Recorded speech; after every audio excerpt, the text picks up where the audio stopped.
Assalamualaikum warahmatullahi wabarakatuh. Perkenalkan, nama saya Muhammad Rafiq, NIM saya 2022-01-20-051. Perkenalkan, nama saya Agung Nur Rahya dari program Studi Teknik Elektro.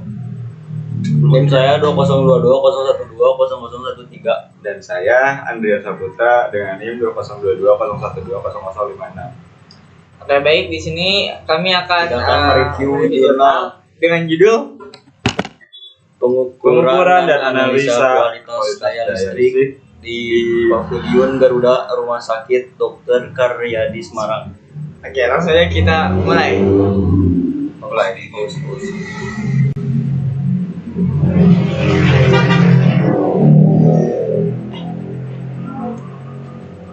lagi serang-serang lagi. Mana sih? Minggu? Cok. Mana? Nah, tadi mana? Tadi saya.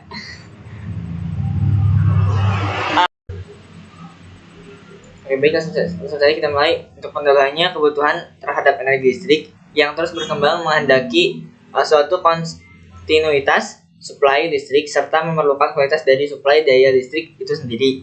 Adanya beban-beban listrik yang tak linear seperti peralatan-peralatan yang banyak menggunakan komponen elektronika di jaringan elektrik menyebabkan terjadinya polusi pada sistem tegangan sehingga akan menurunkan kualitas dari daya listrik, di mana hal ini sangat mengganggu dan bahkan dapat merusak bagi peralatan yang membutuhkan sistem atau bentuk dari tegangan yang mendekati sinusoidal.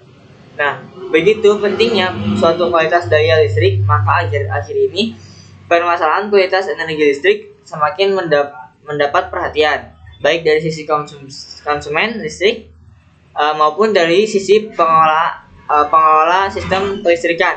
Salah satu aspek dari penurunan kualitas daya listrik adalah berkurangnya efisiensi energi, sehingga dapat dikatakan bahwa kualitas daya listrik merupakan salah satu parameter yang perlu dipertimbangkan dalam pengelolaan energi listrik pada suatu sektor. Nah, Rumah Sakit Dr. Karyadi Semarang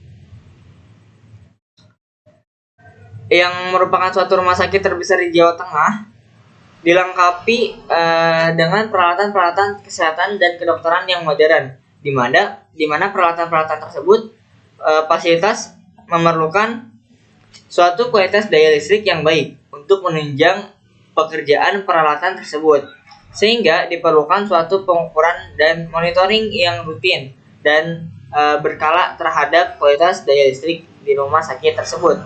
Dengan adanya penelitian terhadap kualitas daya listrik ini, diharapkan suplai energi listrik di Rumah Sakit Dr. Karyadi Semarang, khususnya di Pavilion Garuda, akan selalu terjaga dengan baik. Dan yang kedua, tujuan penelitian. Untuk tujuan dari penelitian ini adalah untuk mengukur dan menganalisa kualitas daya listrik di Pavilion Garuda. Yang ketiga, kualitas daya listrik. Nah, kualitas daya listrik ditentukan oleh kualitas dari arus, tegangan, frekuensi, harmonisa, rugi daya, faktor daya, dan pengetahuan, serta keseimbangan sistem. Kualitas daya listrik dapat dikatakan baik jika arus, tegangan, dan frekuensi yang terdapat di suatu tempat atau sektor selalu konstan. Tetapi pada kenyataannya arus, tegangan, dan frekuensi tersebut tidak selalu bernilai konstan, tergantung pada peralatan listrik atau beban yang dipakai dan pengaturan sistem distribusi listriknya. Nah, untuk tegangan, arus, dan frekuensi idealnya, tegangan yang baik adalah tegangan yang berbentuk sinusoidal murni. Selain dari bentuk gelombang yang sinusoidal, kualitas tegangan yang baik ditentukan pula oleh besarnya yang konstan serta keseimbangan terjaga. Kualitas tegangan ini tergantung dari pihak suplai energi listrik. Dalam hal ini adalah PLN. Faktor-faktor yang mempengaruhi kualitas tegangan adalah dari sistem pembangkitan yang baik serta sistem distribusi listrik yang baik pula. Apabila kedua faktor tersebut kurang baik, maka tegangan yang diterima pada sisi konsumen juga kurang baik. Tegangan ideal yang seharusnya diterima oleh pihak konsumen adalah 220 untuk fasanya, fasa A, R atau L1, 220 min 120 derajat untuk fasa B. dan 120 derajat untuk fase C-nya. Seperti itu. Nah, ini gambar tegangan sinusoidal yang idealnya. Nah, bentuk gelombang arus listrik yang baik berbentuk sinusoidal juga. Kualitas arus listrik dipengaruhi oleh beban atau peralatan-peralatan yang dipakai pada suatu tempat. Beban-beban listrik yang bersifat resistif akan menghasilkan faktor daya 1. Beban-beban listrik yang bersifat induktif akan menghasilkan faktor daya tertinggal. Dan beban-beban listrik yang bersifat kapasitif akan menghasilkan faktor daya mendahului. Selain itu, beban-beban yang bersifat tak linear akan menyebabkan bentuk gelombang arus listrik menjadi sinusoidal lagi.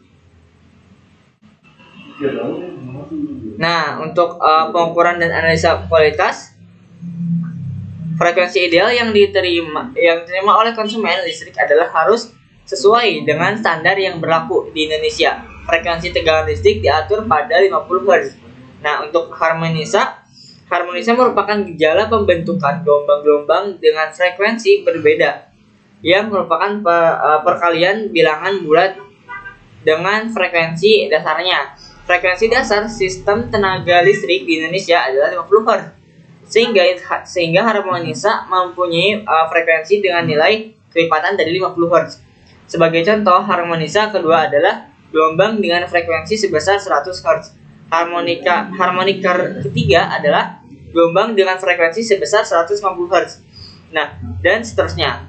Gelombang-gelombang ini kemudian menumpang pada gelombang murni atau aslinya, sehingga terbentuk gelombang cacat yang merupakan jumlah antara gelombang murni sesaat dengan gelombang harmoniknya.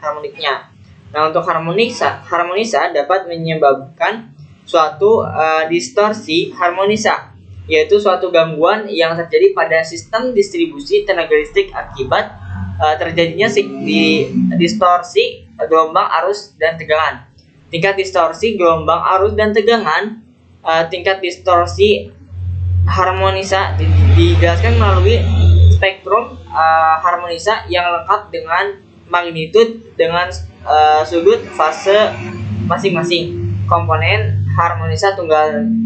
Nah, hal yang juga umum untuk kuantitas tunggal, total harmonic distortion atau dalam kurung sering disingkatnya sama dengan THD, distorsi total harmonisa, sebagai ukuran nilai efektif dari distorsi harmonisanya. Nah, ini untuk gambar spektrum harmonisanya. Nah, nilai distorsi harmonisa total dari satu gelombang dapat dihitung dengan formula THD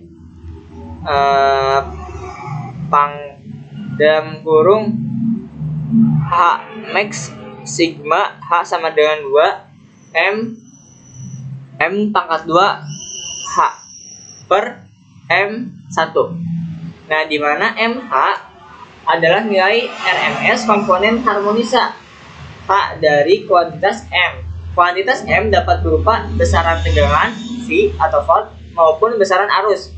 Nah, sehingga THD-nya itu V, nilai distorsi harmonisa total tegangan dari dan THD 1. Nah, nilai distorsi harmonisa total arus listrik di mana THD V akar pangkat H max sigma H sama dengan 2 V pangkat 2 per H. Nah, untuk itunya per V1. Nah, untuk THD 1-nya, THDI akar pangkat sigma H max H sama dengan 2 I pangkat 2H. Nah, untuk itunya per I1. Nah, nilai RMS dari total bentuk gelombang bukanlah perjumlahan dari setiap komponen harmonisa, tetapi akar kuadrat dari penjumlahan kuadratnya. Hubungan THD dengan nilai RMS dari gelombang adalah RMS sama dengan akar pangkat H max sigma H sama dengan M pangkat 2 H sama dengan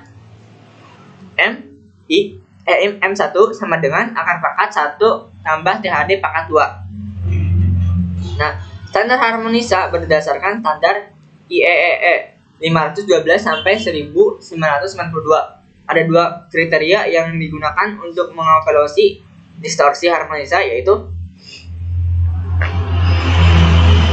batasan untuk harmonisa arus dan batasan untuk harmonisa tegangan. Untuk standar harmonisa arus ditentukan oleh rasio ISC per IL dikali ISC adalah arus hubungan singkat yang ada pada PCC, point of common coupling.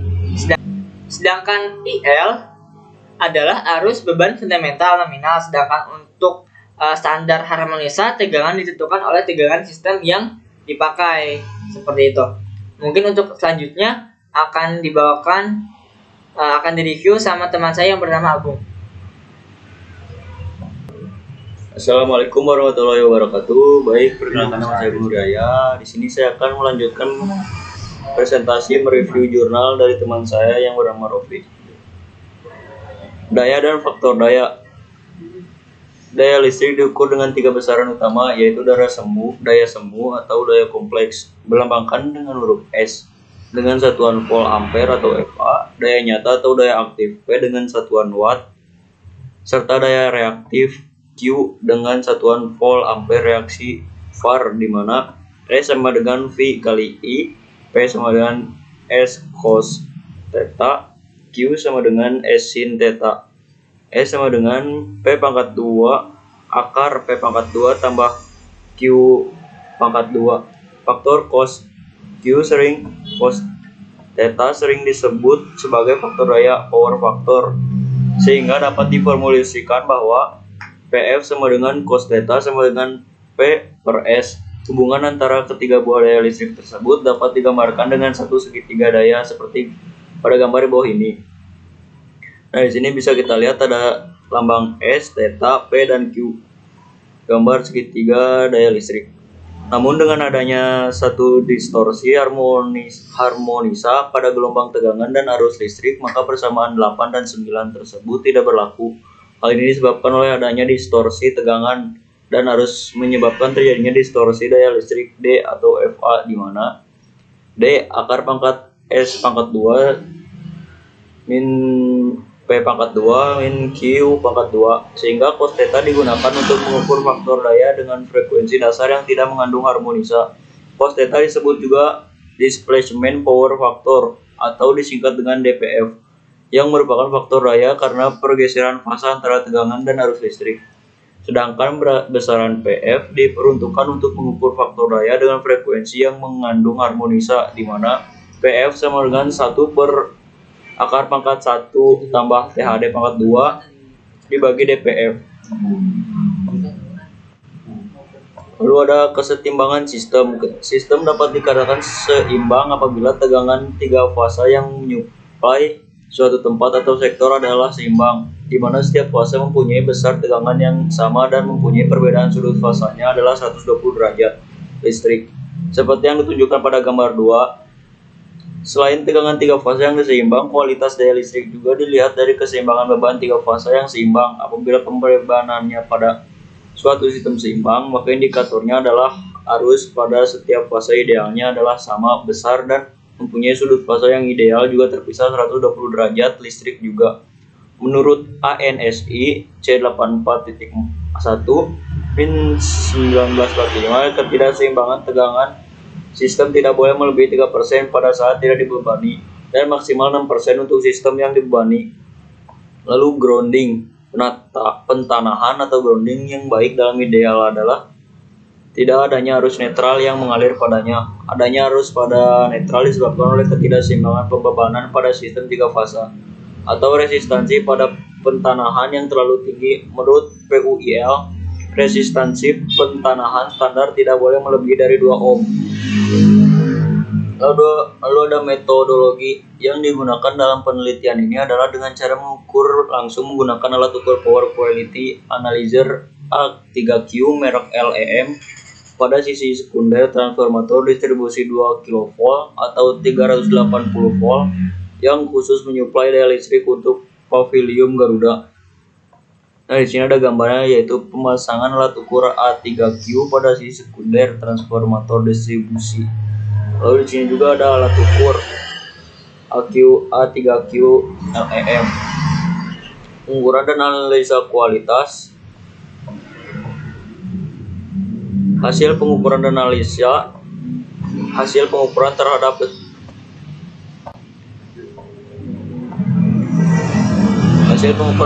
besaran listrik pada sisi sekunder transformator distribusi pavilion Garuda di Rumah Sakit Dr. Karyadi Semarang dengan menggunakan alat ukur A3Q analyzer diperlihatkan pada gambar berikut ini.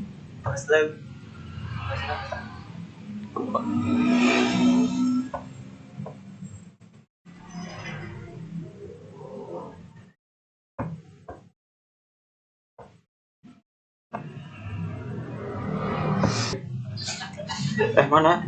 Begitu. Kamu lagi tadi guys.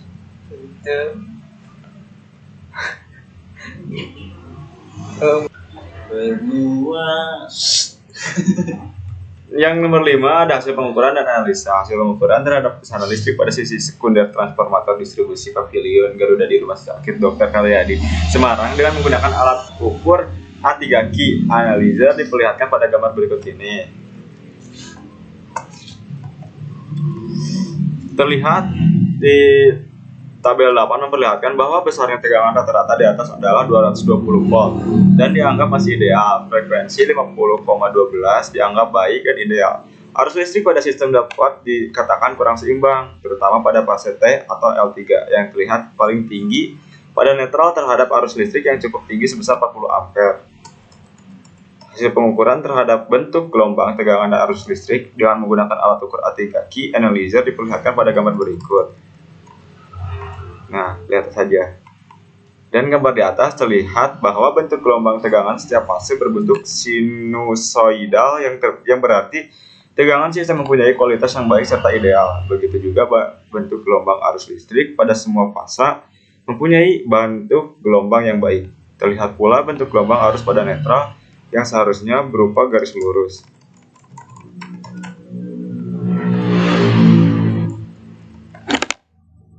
Hasil pengukuran terhadap spektrum harmonisa tegangan dengan menggunakan alat ukur A3Q analyzer pada sisi sekunder transformator distributor pada pavilion Garuda Rumah Sakit Dr. Karyadi Semarang diperlihatkan pada gambar dan tabel berikut ini. Dari gambar di atas terlihat bahwa THD tegangan pada semua fase di bawah 2%, sehingga THD pada sistem ini dapat dikategorikan baik karena masih berada pada standar yang diizinkan. Namun THD pada arus netral sangat tinggi sekali sebesar 86,0%. Hal ini menandakan bahwa sistem pentanahan pada sistem tenaga listrik di pavilion Garuda Rumah Sakit Dr. Karyadi Semarang sangat buruk. Hasil pengukuran terhadap faktor daya dan distorsi daya listrik dengan menggunakan alat ukur A3Q analyzer diperlihatkan pada gambar berikut ini.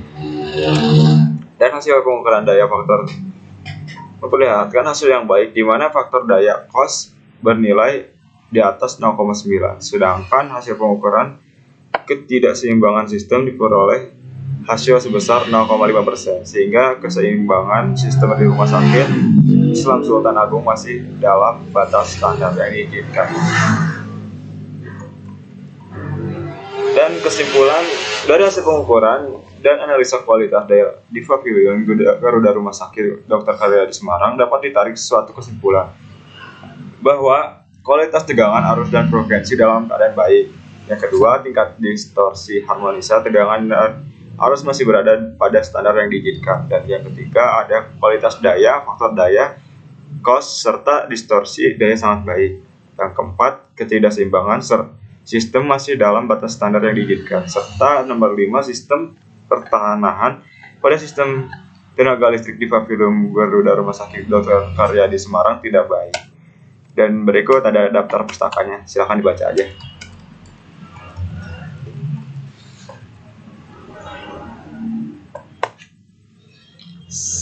Baik, sekian Dari kami, mohon maaf bila ada kata-kata yang salah. Assalamualaikum warahmatullahi wabarakatuh.